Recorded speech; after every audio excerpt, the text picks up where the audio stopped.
In the time before maps, before borders, before anyone thought of countries, the world was stitched together by something else: magic. Not the loud, dramatic magic of storms and firestorms, but quiet magic, delicate magic, magic the size of a thumb. For all around the earth, in places both famous and forgotten, lived the miniature elemental dragons, tiny dragons no taller than a teacup, each born from a different element, mineral, or natural force. Their wings shimmered like jewels, their scales hummed with energy, and their purpose was simple yet sacred: keep balance in every corner of the earth. But for centuries, humans believed them to be myths, fairy tales, bedtime whispers, distant legends. That all changed with a single girl named Ayla Torres, and one morning that would rewrite every legend humanity ever told. The Dragon of Dawnstone Canyon. Ayla grew up in the red canyons of Arizona, where the sun painted the cliffs gold each morning. One dawn, while exploring a hidden crevice carved by wind, she saw something flicker beneath a smooth stone ledge.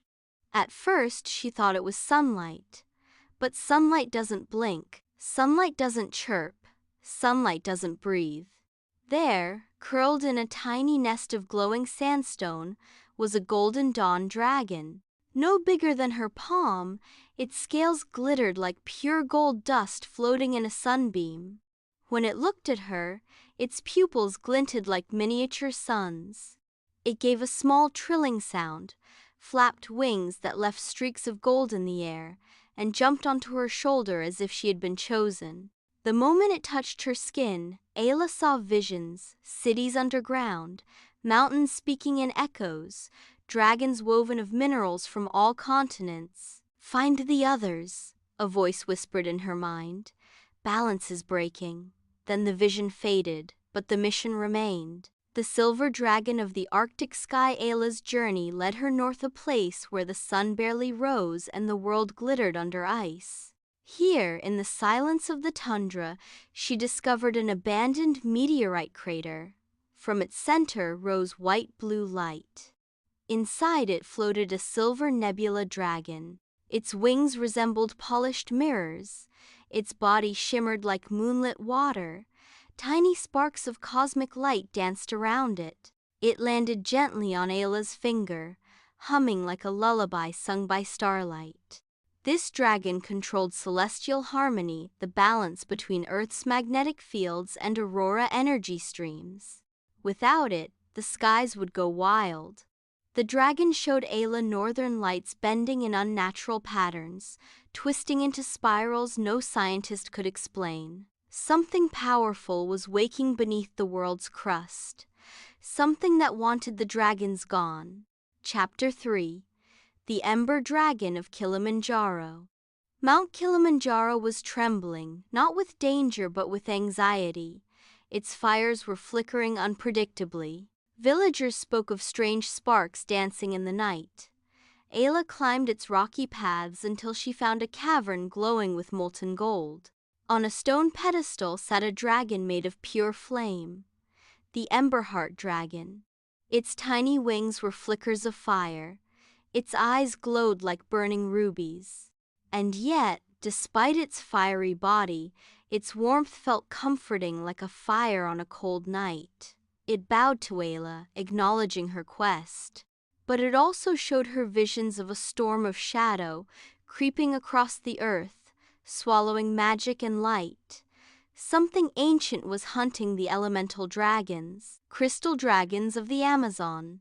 Deep inside the Amazon rainforest, where sunlight fractured into emerald beams, Ayla discovered the Crystal Choir, a colony of tiny dragons, each one made entirely of quartz, sapphire, amethyst, jade, or obsidian. When they flapped their delicate wings, their tones resonated like a perfect musical chord, healing the forest and helping plants communicate. But the choir was afraid. Trees whispered of an approaching darkness. Animals moved strangely. The river ran colder than it should. The Crystal Queen, a dragon carved from shimmering rainbow fluorite, spoke to Ayla. Mineral dragons across Earth are fading. Someone is draining the world's elements. Ayla knew she needed help, more dragons, more allies. Storm dragons of Japan. On a remote Japanese island, storms spiraled unnaturally. Lightning crashed again and again over one mountain peak. Ayla climbed, the winds pulling at her clothes, until she reached a shrine cracked open by energy. Inside, perched on a stone fox statue, was the storm song dragon. Its wings carried electric veins. Its scales flashed between cloud gray and lightning white. When it flew, it left rings of sound that vibrated through the air. Storm Song warned Ayla, "The Shadow Collector is coming. A being older than nations, a creature that devoured magic, a hunter that sought to swallow every elemental dragon to take their power for itself. If even one dragon fell, global balance would collapse." The rise of the Shadow Collector, the ground shook. The air dimmed.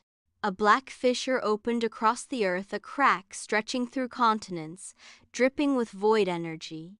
From it emerged a creature neither beast nor spirit, shaped like smoke and stone. The Shadow Collector. It had no face, only a swirl of darkness. And hanging inside its chest were glowing cages, each containing a captured elemental creature. It wanted the dragons Ayla carried. It wanted all magic, all minerals, all elements, all living energy. When the dragons unite. Ayla held her ground. Tiny dragons gathered around her, gold glowing on her shoulder, silver shimmering on her arm, ember flames circling her wrist, crystal wings beating near her ear, lightning buzzing at her feet. The dragons combined their powers: light, metal, flame, mineral, storm, aurora, earth, air, heat, and harmony. They created a prismatic barrier so bright it split the sky into 7 colors. The Shadow Collector shrieked, unable to touch the light of the world's pure elements. Ayla stepped forward, heart pounding. "You don't belong here," she whispered. The dragons pulsed in agreement. Together, they unleashed a beam of united elemental energy. Golden light, silver waves, crystal fractals, fire spirals, storm currents, aurora ribbons hitting the Shadow Collector and shattering it into dust that spiraled into the wind. Balance returned. The earth breathed again. The new guardian of the miniature dragons.